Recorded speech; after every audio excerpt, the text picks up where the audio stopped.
오늘 성경은 우리가 잘 아는 베드로가 예수님을 3번이나 모른다고 부인한 사건입니다. 베드로가 예수님을 모른다고 3번이나 부인했다는 이 사건을 여러분 어떻게 받아들입니까? 뭐 그럴 수 있지. 그렇습니까? 아니면 이럴 수가 있냐 베드로가? 처음에는 저는 후자 쪽입니다. 이럴 수가 있느냐. 근데 한참 생각해 보면은 그럴 수 있다 하는 생각으로 갑니다. 의심 많은 도마 맨날 의심하다가 이거 그랬다가 저는 본래 의심하던 친구니까 그렇게 말할 수 있고 가룟 유다가 했으면 더 말할 것도 없고, 근데 베드로가 수제자인데 주는 그리스도시에 살아계신 하나님의 아들입니다고 고백을 통해서 예수님의 아주 큰 칭찬을 받았던 그가, 그 고백했던 그가 예수님을 모른다고 한 번도 아니고 2번, 3번 심지어 저주하며 맹세하며 나 모른다. 있을 수가 없다. 그러나 한참 더 깊이 생각해 보면 그도 역시 인간이다. 그도 역시 인간이다. 우리 자신을 보면서는 그렇습니다. 우리가 뭐 예수를 모른다고 3번 공개적으로 부인할 그런 정도까지는 아니라 할지라도 우리의 믿음이 뚝 떨어질 때가 있습니다. 바닥을 칠 때가 있습니다. 내 신앙생활 지금 여러분들이 어느 정도입니까? 올라가고 있습니까? 감사한 일이죠. 그러나 내려가고 있습니까? 어디쯤 내려왔습니까? 요즘 내 신앙은 바닥을 치고 있어. 그냥 본문의 상황은 그렇습니다. 예수님께서 십자가를 앞두시고 제자들에게 내가 이제 잡혀서 죽게 되는데 너희들이 다 나를 버릴 것이다. 제자들은 그렇지 않습니다. 우리 특히 베드로는 다른 사람은 다 그래도 나는 안 그렇습니다. 큰 소리 뻥뻥 쳤습니다. 겟세마네 동산에서 예수님 기도하신 뒤에 잡혔습니다. 예수님께서 사전에 이야기를 합니다. 네가 나를 부인하지 않겠다고? 오늘 밤 닭이 2번 울기 전에 3번 나를 모른다고 너 부인할 것이다. 그런 일 없습니다. 예수님 잡히셨습니다. 가야바의 뜰로 갑니다. 반대하는 유대인들이 무리 속에서 온갖 비난과 저주와 욕설을 듣고 심지어 너 선지자라고 눈 딱 가리고 때려놓고 누가 때린지 알아맞혀봐라 이런 식의 조롱까지 합니다. 그런데 베드로는 멀찌감치 떨어져서 그 반대하는 사람들의 무리 속에 들어가 있습니다. 어떻게 될까? 근데 계집 중 하나가 너도 그거 한 표지? 순간적으로 베드로는 튀어나옵니다. 나 아니야. 조금 이따 그 옆에 사람이 똑같은 질문을 합니다. 그래서 예수님 난 몰라. 너 한 표야. 같은 도당이다. 아니다. 또 조금 있다가 한 사람으로부터 그 질문을 받습니다. 너도 그 한 표지? 아니라 3번 부인합니다. 그때 닭이 딱 웁니다. 베드로는 통곡한다는 이야기가 나옵니다. 마지막 62절에 보면 여기서 끝이 났다면 베드로는 소망 없는 인간이 되었을 것입니다. 그런데 그는 회복했습니다. 가장 밑바닥에서 신앙적으로 가장 바닥을 치는 그 베드로였지만 회복합니다. 어떻게 회복되느냐? 물론 하나님의 은혜입니다. 회복하는 것을 보면요, 부활하신 예수님께서 요한복음 21장 15절 이하에 나타나서 하시는 말씀, 네가 나를 사랑하느냐? 내 양을 먹이고 내 양을 치라. 3번 같은 부인 3번 사랑하느냐 질문 3번 회복했습니다. 그 실패한 밑바닥을 치고 있던 그 베드로를 긍휼히 여기시고 다시 회복시켰습니다. 그리고 사도행전 가면 초대교회 지도자가 되는데 성령 충만으로 인해서 담대해졌습니다. 옛날에 비겁한 베드로가 아니었습니다. 그 당시 대제사장을 비롯한 유대인들이 막 협박을 했습니다. 옥에 가둬놓고 막 협박을 했습니다. 너 다시 예수 이름으로 이야기하지 말라. 부활했다는 이야기하지 말라. 그때 베드로가 대답하기를 하나님 앞에서 너희들 말을 듣는 것이 옳으냐, 하나님 말씀 듣는 것이 옳으냐. 우리는 하나님의 말씀대로 듣는다. 언제 그런 용기가 나왔을까요? 하나님이 그를 회복시켰습니다. 그래서 막 때리고 가두고 그랬습니다. 사도행전 5장에 보면 예수를 위해서 매 맞는 것을 기쁘게 여겼다 그랬습니다. 옛날에는 그거 맞고 잡힐 것을 두려워해서 부인했는데 이제는 더 담대해졌습니다. 왜? 회복시켰다는 것입니다. 오늘 보면은 그가 밑바닥으로 완전히 내려갔다가 회복하게 된 과정을 62절까지 또 보여주고 있는 것을 알게 됩니다. 물론 우리가 신앙이 밑바닥으로 안 내려가야 되죠. 그러나 연약하기 때문에 내려갈 수도 있습니다. 우리의 삶도 다 잘 되기를 바라죠. 그러나 삶이 자꾸 밑바닥으로 내려갈 때가 있습니다. 사업도 자꾸 내려갑니다. 자식도 다 계속 잘못되어집니다. 건강도 자꾸 내려갑니다. 하나님의 은혜로 우리는 회복이 필요합니다. 다윗을 보십시오. 다윗 이전에도 이후에도 그런 사람 없습니다. 그는 최고의 왕이었습니다. 그러나 바세바의 덫에 걸려서 그는 꽈당 넘어지는데 밑바닥을 쳐버립니다.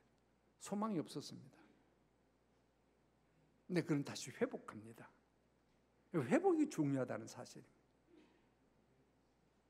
베드로는 과연 어떤 과정으로 회복의 길을 걸었는가?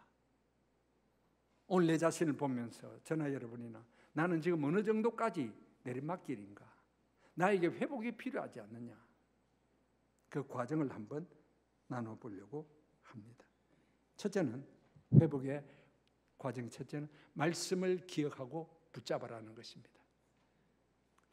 닭의 울음소리, 그가 3번 딱 모른다고 부인하고 난 뒤에 닭이 딱 웁니다. 닭은 어제도 울었고 오늘도 웃고 베드로만 들은 것이 아니라 다른 사람 다 같이 들었습니다. 그런데 베드로의 그날의 귀에 들렸던 닭울음 소리는 자연을 통해서 주시는 하나님의 말씀이었습니다. 그리고 기억이 되었다. 뭐가? 네가 오늘 닭 울기 전에 3번 나를 모른다고 부인할 것이라고 하셨던 말씀을 기억했다는 것입니다. 이게 중요합니다. 내가 실패의 자리에서 일을 쓸 수 있는 가장 첫 번째 힘이 어디 있느냐? 말씀을 기억하고 그 말씀을 붙잡아라는 사실입니다. 우리의 회복의 시작은 다른 데 있는 것이 아니라 말씀에 있습니다. 아까 말씀드린 다윗이 회복할 수 있었던 것은 나단 선지자가 와서 하나님의 말씀을 전했을 때 그 말씀이 그를 회복해 만들었습니다. 엘리야도 우리가 알죠. 그는 하나님의 사람, 죽은 아이까지 막 살려내고 갈멜산에서 850대 1로 하늘에서 불을 막 끌어당긴 사람이었는데 열왕기상 19장에 보면 그는 로뎀나무 아래서 기진맥진하며 나 죽고 싶습니다. 밑바닥을 친 것입니다. 엘리야도 막 완전히 바닥을 죽고 싶다는 것은 가장 밑바닥의 상황 아닙니까? 천사를 통해서 하나님께서 그에게 하시는 말씀, 어찌하여 내가 여기 있느냐, 일어나라 말씀이었습니다. 그 말씀을 붙잡고 일어난 것입니다. 말씀은 우리를 회복시키는 능력이 있습니다. 시편 119편 50절에 보면 말씀이 나를 살렸다 그랬습니다. 말씀은 우리를 살립니다. 우리가 살 수 있는 힘이 말씀, 그 말씀을 붙잡아야 돼요. 그것이 내가 읽었던 말씀이든지 들었던 말씀이든지.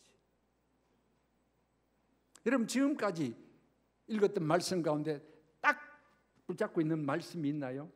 아니면 평생 신앙생활하면서 들었던 수많은 설교 가운데서 저 설교 내가 딱 기억하고 있는 게 있다. 때로 그 말씀을 회상하면서 힘을 내가 공급받고 있습니까? 제가 40년 설교했습니다. 제가 40년 설교한 것 가운데 여러분 기억나는 설교 있어요? 뜬금없이 무슨 기억 없죠? 감사합니다. 잊어버려서. 그럼 제 거는 옛날 거니까 좋아요. 다 잊어버릴 수 있어요. 그러면 이상화 목사님 8년 동안 설교하신 것 가운데 딱 내가 저 말씀하고 딱 붙던 게 있어요? 그것도 없어요? 할 말 없네. 아니면 요즘 늘 암송하잖아요. 우리가 성경 69절 암송하자. 어느 구절이 딱 내 마음에 힘이 되는 나는 이 말씀이다. 내가 근심이 쌓일 때에 어떤 말씀이 생각납니까? 너희는 마음에 근심하지 말라. 하나님을 믿으니 또 나를 믿으라. 항상 기뻐하라. 쉬지 말고 기도하라. 범사에 감사하라. 어떤 말씀이에요?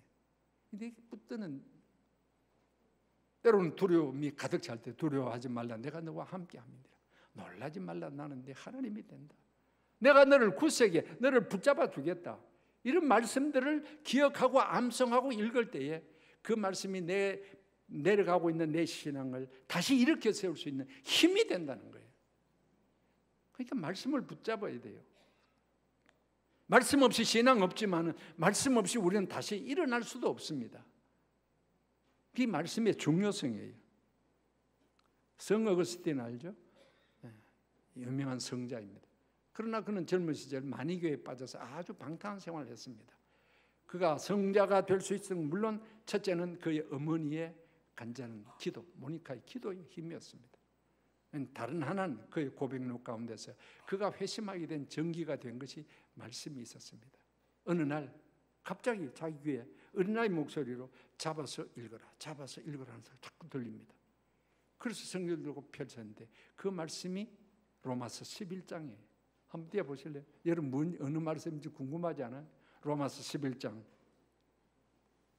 13장 미안합니다. 13장 11절 읽어봅시다. 다 같이 시작. 또한 너희가 이 시기를 알거니 자다가 깰 때가 벌써 되었으니 이는 이제 우리의 구원이 처음 믿을 때보다 가까워서 밤이 깊고 낮이 가까웠으니 우리가 눈의 일을 벗고 빛의 갑옷을 입자.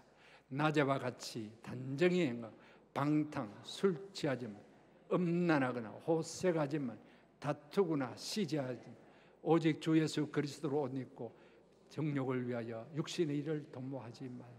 이 말씀이 그의 가슴을 때린 것입니다. 그의 삶이 지금 방탕, 호색, 술 취하고 그런 삶에서 회심의 전기가 되는 말씀이 되었다는 것입니다. 어떤 말씀이든지 사람마다 다를 수 있어요. 하여튼 내가 말씀을 붙잡아야 그래야 회복의 힘이 그 말씀에서 나온다는 사실입니다. 두 번째는 바라봄의 원리입니다. 61절 보면 주께서 61절 말씀입니다. 주께서 돌이켜 베드로를 무엇하셨습니까? 보신다는 것입니다. 성경 안 갖고 오셨어요? 요새 성경 안 갖고 되는 교인인데 그 문제입니다. 이런 성경 갖고 돼. 이게 띄우는 거 의지하지 마세요. 주께서 베드로를 보시니 예수님 지금 신문 받고 조롱 받고 참 힘든 상황입니다. 근데 예수님 이미 베드로가 예수를 모른다고 부인하는 것을 알고 계십니다. 베드로는 자신이 무참하게 눈을 들어 주님을 보게 될 때 주님의 눈길과 베드로의 눈길이 마주친 겁니다. 그때 주님의 모습이 어떤 모습이었어요? 그 눈길이 아이고 베드로야, 아이고 베드로야 안타까워하시면서 긍휼의 마음, 불쌍히 여기는 마음, 그 눈빛이었을 것입니다. 베드로는 참 무참하게 그 상황에서 그래도 예수님을 쳐다본 겁니다. 예수님을 쳐다보고 예수님의 눈길이 그에 부딪혔을 때 그는 다시 일어날 수 있는 힘을 갖게 된 것입니다. 우리가 주님을 바라보고 주님의 눈길이, 주님은 항상 우리를 향해서 눈길을 베풀고 계십니다. 내가 응도한데 막 헤매지, 내가 주님을 바라보면 주님의 눈길은 항상 우리를 향하고 계신다는 사실을 알 수가 있습니다. 민수기 21장 사건 아시죠? 이스라엘 백성이 광야 생활, 먹을 것, 마실 것 길이 험하고 지쳐 있습니다. 막 원망 불평이 막 튀어나왔어요. 와, 우리를 이 광야로 인도했느냐, 애굽에 살 때가 더 좋았는데 막 원망 불평하니까 불뱀이 나와서 막 물어버립니다. 여기저기서 막 그냥 신음하고 아파하고 막 죽어갑니다. 모세가 기도했을 때 하나님께서 노스로 구리로 놋뱀을 만들어 장벽에 높이 달아라. 그리고 쳐다보게 하라 그랬습니다. 그래서 모세가 외칩니다. 쳐다보라. 바라보라. 그래서 사람들이 바라봅니다. 그 십자가, 그 장대 위에 높이 달려있는 그 놋뱀을 바라보는 순간 치유의 역사, 회복의 역사가 일어났던 것입니다. 이것은 하나의 역사적인 사건 동시에 이 사건을 예수님은 이렇게 해석하셨습니다. 인자가 놋뱀이 장대에 높이 달린 같이 인자도 십자가에 달려라. 쳐다본 적 살더라 그랬습니다. 마찬가지로 예수님을 쳐다보면 산다는 것입니다. 예수님을 쳐다보면 치유, 예수님을 쳐다보면 죄사함, 예수님을 쳐다보면 평안, 예수님을 쳐다보면 회복의 역사가 있다는 것입니다. 우리의 눈길이 지금 어디로 가고 있습니까? 항상 주를 바라보아야 된다는 것입니다. 그래서 믿음의 주여 또 온전케 하시는 이인 예수를 바라보자. 예수를 바라봐야 되는 것입니다. 세상을 보며 사람을 보며 실망하고 낙심하고 상처 입습니다. 어떻게 회복됩니까? 주를 보라. 예수님 바라봐야 된다는 사실입니다. 이사야 40장 31절 오직 여호와를 앙망하는 자는 무엇을? 새 힘을 얻으리. 낙심되고 힘이 빠지고 아이고 한숨이 나올 때 주님을 바라보면 새 힘을 얻으리. 주님을 바라보라는 말입니다. 여호사밧도 역대하 20장에 보면 모압과 암몬이 쳐들어왔습니다. 왕입니다. 이길 힘이 없습니다. 그때 그는 이렇게 기도합니다. 이 대적이 엄청나게 많고 내가 이들을 감당할 능력이 없고 어떻게 할 줄 모르기에 오직 주만 바라보나이다. 하나님께서 해주신 것을 볼 수 있습니다. 아까 우리 예배 전 설교 전 찬양했죠. 힘이 없고 내 마음 연약할 때 능력의 주를 바라보라.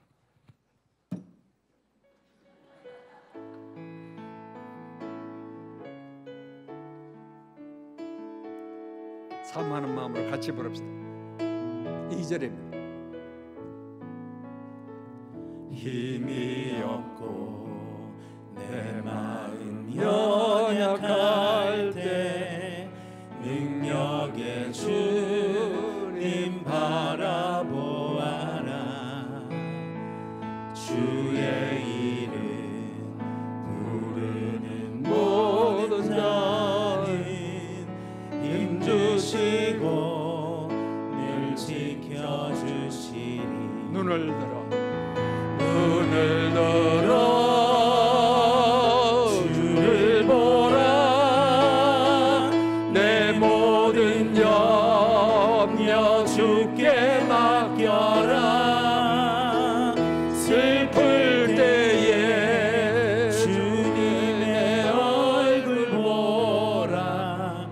사랑의 주님 안식 주리라. 눈을 들어 주를 보라. 내 모든 염려 주께 맡겨라. 슬플 때에 주님의 얼굴 보라. 사랑의 주님 안식 보렴 한 번 더 합니다. 눈을 들어 주를 보라. 내 모든 염려 주께 맡겨라. 슬플 때에 주님의 얼굴 보라. 사랑의 주님 안식 주리라. 세 번째는 떠남의 원리입니다. 62절에 보면 밖에 나가서 하는 말이 있습니다. 지금 베드로가 있는 장소는 예수님을 반대하고 정죄하는 사람들이 모인 장소입니다. 그곳에 있었기 때문에 그가 그런 실패를 하게 된 겁니다. 그래서 베드로는 거기에서 뛰쳐 바깥으로 나갑니다. 뛰쳐 나갔다 그랬어요. 밖으로. 떠남의 원리입니다. 반대자들이 있는 그곳 떠나는 것은 참 중요합니다. 우리도 내가 있는 환경이, 내가 있는 이 주변이 내 신앙을 저해시키는 장소일 수 있습니다. 내가 지금 손잡고 있는 사람, 내 신앙을 저해시키는 사람일 수 있습니다. 그것을 떠나라는 것입니다. 그곳을 떠나야 됩니다. 그 사람과 단절해야 됩니다. 왜 내 신앙이 자꾸 약화되어지느냐? 환경 때문일 수 있습니다. 손잡고 있는 사람 때문일 수 있습니다. 성령은 떠날 것을 요구합니다. 창세기 12장에 보면 아브람 떠나라 그랬습니다. 갈대아우로 네 본토 친척 아비 집을 떠나 내가 네게 지시할 곳으로 가라 그랬습니다. 아브람 떠났습니다. 소돔 고모라 죄악의 도성 안에 있던 롯과 그의 식구들 하나님 말씀하십니다. 떠나라. 떠나야 됩니다. 창세기 35장에는 야곱이 세겜 땅에 살고 있으면서요, 세겜 사람들이 섬기는 불신앙, 우상 숭배에 젖어들었습니다. 그리고 딸이 성폭행을 당한 아주 못된 일을 경험했습니다. 왜? 세겜에 있었기 때문에. 하나님 말씀하십니다. 세겜 떠나라. 어디로? 베델로 가라. 신앙을 회복하라는 것입니다. 떠나야 됩니다. 여러분 결단하십시오. 떠나야 됩니다. 지금 내가 있는 자리, 내가 손잡고 있는 사람 떠나고 끊어야 됩니다. 그래야 회복할 수 있다는 사실입니다. 마지막 한 가지 더, 통곡 기도의 원리입니다. 62절 밖에 나가서 심히 통곡하니라. 이는 단순하게 후회의 통곡이 아니라 통곡하며 회개하고 기도하는 것을 가르치는 말씀입니다. 쓰린 가슴입니다. 내가 어떻게 그런 일을 하다니. 부끄럽기도 합니다. 초라하기도 합니다. 참회하며 기도합니다. 그것이 회복의 힘이 되었습니다. 눈물의 기도를 하나님은 외면하지 않으십니다. 어떤 죄를 지었든지, 어떤 상황에 빠졌든지, 어떤 바닥을 치는 인생이든지 용서와 회복을 주시는 하나님이십니다. 다윗을 보십시오. 그는 간음을, 그리고 살인을, 그리고 거짓을 꾸며댔습니다. 인간적으로 보면 전 소망이 없는 인간입니다. 그런데 나단 선지자가 와서 책망하고 지적했을 때 내가 그 사람이다. 내가 그 사람이다. 유명한 통회 시가 있죠. 시편 51편. 그는 처절하게 통회하며 기도했습니다. 자신의 죄를. 그 구절 몇 구절 보겠습니다. 7절부터 시편 51편 7절부터 같이 읽겠습니다. 우슬초로 나를 정결케 내가 정할 나의 죄를 씻어주소서. 내가 눈보다 내게 즐겁고 기쁜 소리를 들려주셔서 주께서 꺾으신 뼈들로 즐거워하게 하소서. 주의 얼굴을 내 죄에서 돌이키시고 내 모든 죄악을 지워주소서. 하나님이여 내 속에 정한 마음을 잠그소서. 내 안에 정직한 영을 새롭게 하소서. 나를 주 앞에서 쫓아내지 마시고 주의 성령을 내게서 거두지 마시고 주의 구원의 즐거움을 내게 회복시켜 주시고 자원하는 심령을 주사 나를. 처절한 참회의 기도였습니다. 그래서 그가 다시 회복할 수가 있었던 것입니다. 절망적인 죄인 없습니다. 통회 자복하고 기도하는 사람은 하나님이 붙드시고 용서하시고 회복해 하신다. 그러니까 기도는 회복에 힘이 된다는 것입니다. 한 개인도 그렇습니다. 개인이 어떻게 회복하느냐? 창세기 32장 야복강에서 그 야곱의 그 기도를 봅니다. 절망적이었습니다. 살려달라고. 하나님, 당신이 내게 축복하지 않으면 나는 안 놓겠습니다. 결사적으로 매달립니다. 하나님이 회복의 은혜를 주셨습니다. 가정적으로 문제 있었던 한나, 사무엘상 1장에 보면 나는 마음이 슬픈 여자입니다. 술 취한 듯이 기도했습니다. 그때 하나님께서 사무엘도 주시고 회복의 은혜를 그 가정에 허락하셨습니다. 한나라도 마찬가지입니다. 히스기야 그 왕으로서 나라가 아수르가 쳐들어왔을 때 18만 5천 명 감당할 수가 없었습니다. 성전에 가서 그 항복하라는 문서를 놓고 통곡하며 기도했어요. 하나님 눈 떠 좀 보시옵소서. 좀 기도 들어주시옵소서. 기울여. 그럴 때 하나님께서 나라도 구해 주셨습니다. 하나님은 개인이나 가정이나 나라도 통곡하며 기도하면 하나님이 회복시켜 주신다. 교회도 마찬가지입니다. 교회가 어려움을 당할 수 있어요. 교회가 바닥을 칠 수도 있어요. 통곡하며 기도하면 하나님이 회복시켜 주십니다. 이 이야기를 하고 싶습니다. 여러분, 지난달 달력, 교회 달력, 그 그림이 뭐였죠? 자꾸만 생각 없이 그냥 예배당 화재 난 그 사진입니다. 예배당 불난 그 사진. 모르시는 분이 많죠. 아마 지금 우리 성도들 가운데 그 사건을 경험하거나 알으신 분 한 20%? 30% 될까요? 왜? 42년 전의 이야기니까. 42년 전 모르잖아요, 여러분들. 모를 수 있어요. 그걸 보면서 저는 남다른 생각을 많이 했습니다. 그때 제가 서영교회 부임한 지 5년 됐을 때, 4년 됐을 때, 4년. 나이 35살.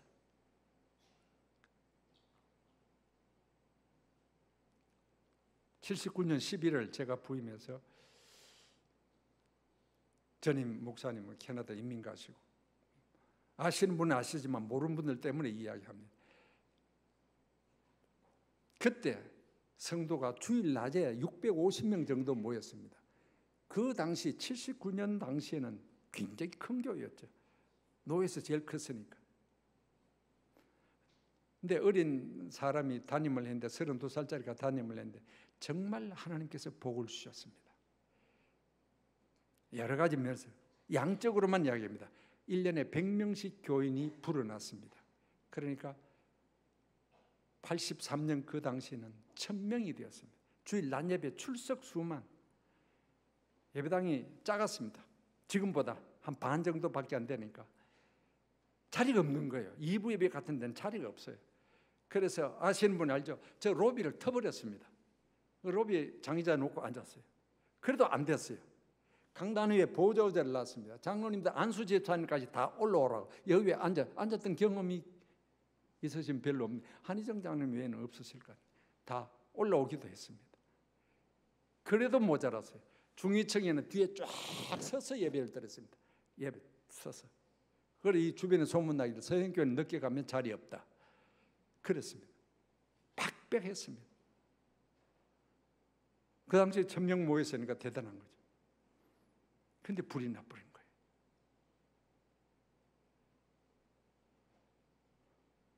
참 가슴 아픈 역사입니다. 불이 났어요. 여러분 생각해 보십시오. 이 예배당에 불이 났다. 주일날 밤에 교인들이 와서 그냥 발을 동동 구르면서 집사님들 막 울고 난리가 났습니다. 참 무참하죠. 저는 조용히 기도합니다. 이게 다 내 책입니다. 목사 책입니다. 그래서 이 교회를 그만두고, 교회를 그만둘 뿐 아니라 목사직을 그만둬버려야 되겠다, 그런 생각하면서 참 많이 울었습니다. 저하고 그렇게 운 적이 없어요. 내 책임 딱 마음에 다짐하고 있었습니다. 그런데 주일 예배 그까지 이야기 다 하면 끝도 없고, 예배를 드리는데 장로님들이 대표 기도를 하십니다. 근데 그때 장로님 아무도 없어요. 지금 다 돌아가시고 아무도. 장로님이 기도하시면 뭐라고 기도하신지 알아요? 하나님, 우리가 장로 노릇 제대로 못해서 예배당에 불이 났습니다. 울면서 기도하시는 겁니다. 장로 책임입니다. 수요일 예배에 권사님들이 대표 기도합니다. 그때 권사는 아무도 없어요. 지금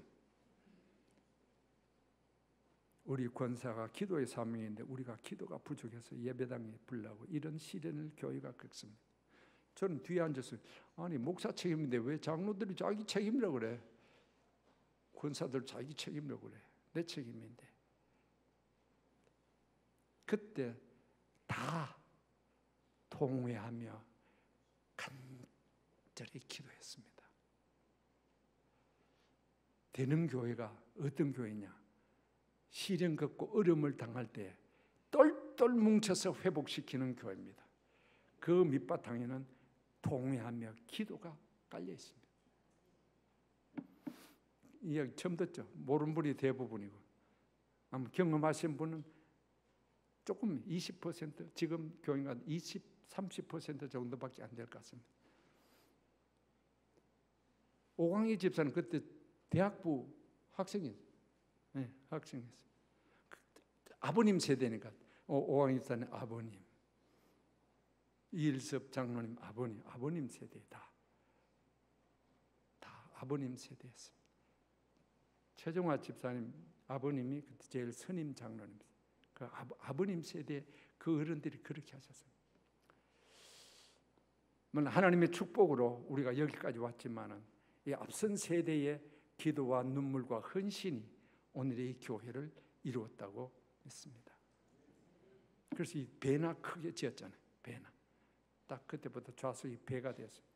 요것만 지은 게 아니라 그때 없던 교육관도 비전센터까지 하나님이 주셨습니다. 그건 뭐 외적인 것 이야기보다 제가 여기 핵심으로 말씀드리는 것은 어려움이 있을 때 바닥을 칠 때 통회하며 기도해라. 교회도 살아난다. 가정도 살아난다. 개인도 살아난다. 기도가 회복의 원리가 된다는 말씀입니다. 지금 여러분의 상황이 어떻습니까? 영적으로 어떻습니까? 혹은 육신적인 삶이 지치고 힘들고 약해지고 낙심되고 바닥을 치지 않습니까? 자식이 그렇습니까? 사업이 그렇습니까? 영적으로 그렇습니까? 아버지, 기도 유창하게 할 필요 없습니다. 혼자 기도할 때는 아버지 한마디만 다 하십니다. 기도의 힘입니다. 회복의 은혜가 있기를 바랍니다. 기도의 힘으로, 바라봄으로, 말씀의 능력으로, 떠남으로 하나님은 우리를 회복시켜 주실 줄 믿습니다. 회복의 축복이 우리 모든 성도들에게 함께하기를 주의 이름으로 축원합니다.